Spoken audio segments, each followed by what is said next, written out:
So, I just published my 100th video about making pizza on YouTube. And I think I'm finally ready to answer the ultimate pizza question on YouTube. How do I make authentic New York style pizza in my home oven? Let's get started. First off, what am I looking for in an authentic New York style pizza? The crust is thick and crisp, but only along its edge. The inside is soft, thin, and pliable. You need to be able to fold your pizza in half without the crust tearing, but it needs to be crisp enough to stand straight out without any tip sag.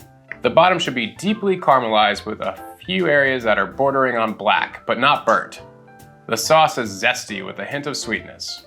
It's meant to be eaten on the go off a white paper plate to and from important business meetings in the big old city.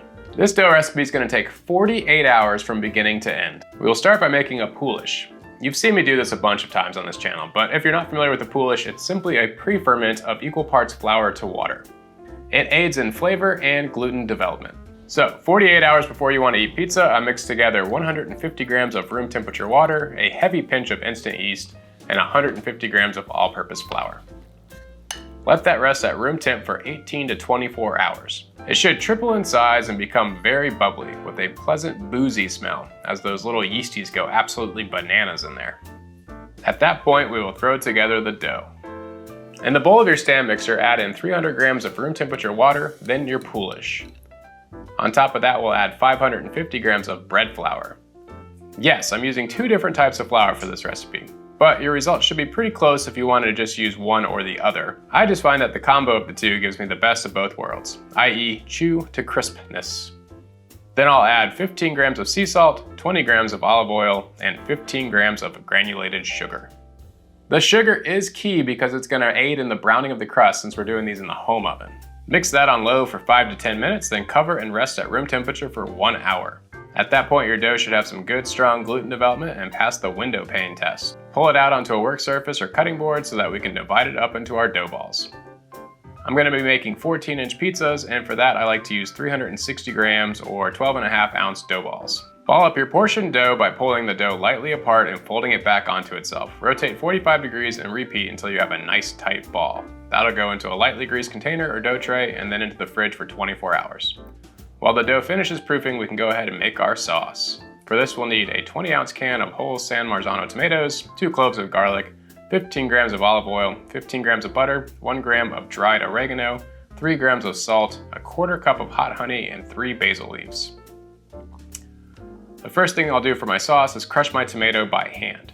This ensures that I don't break any seeds, which keep the sauce brighter and less bitter. You can throw it in a blender if you really want to though. Then in a saute pan, I'll add my butter and olive oil and get that hot. Then I'm tossing in my crushed garlic cloves and dried oregano. I'll let that heat up and get fragrant. Now in go the tomatoes. You might want to remove the pan from the heat when you toss in your tomatoes. This will reduce the splatter. Get that up to a simmer and add the salt, hot honey, and basil leaves. If you don't have any hot honey, you could substitute a teaspoon of chili flakes and about a tablespoon of sugar. Mix that all in and then simmer on low for 45 minutes to reduce the liquid by about 30 to 40%. Remove the chunks of garlic and the basil leaves and transfer to a container with a lid. Pop it into the fridge until pizza time. The last thing to consider is the cheese we will use. I'm going to use a block of whole milk, low moisture mozzarella and some good Parmigiano. I'm just going to shred the mozz on the old box grater. The Parmigiano will get grated on when we make the pizza. 1 hour before you're ready to build your pizza, toss your pizza steel or stone right into the middle rack in the oven and crank it to the max temp. This should be somewhere between 500 and 550 degrees Fahrenheit. Okay, the time has come to build the pizza. Flour a work surface to stretch on and then toss your dough down and stretch it out. If you need any help with the stretching part, I have a full video for that if you need it. Link in the description. I'm going to throw a little semolina down on my peel and then my stretched dough right on top of that.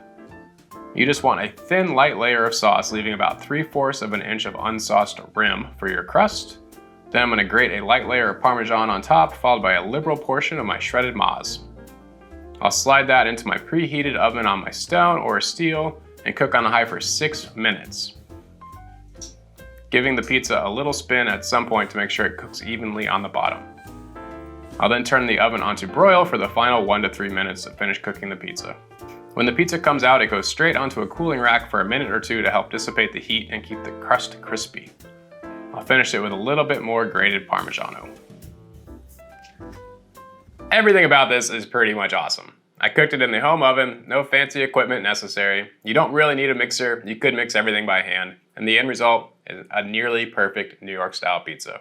Super crispy, paper thin, gorgeous caramelization on the bottom, foldable, no flop. It's New York style pizza at home at its finest. Good Lord.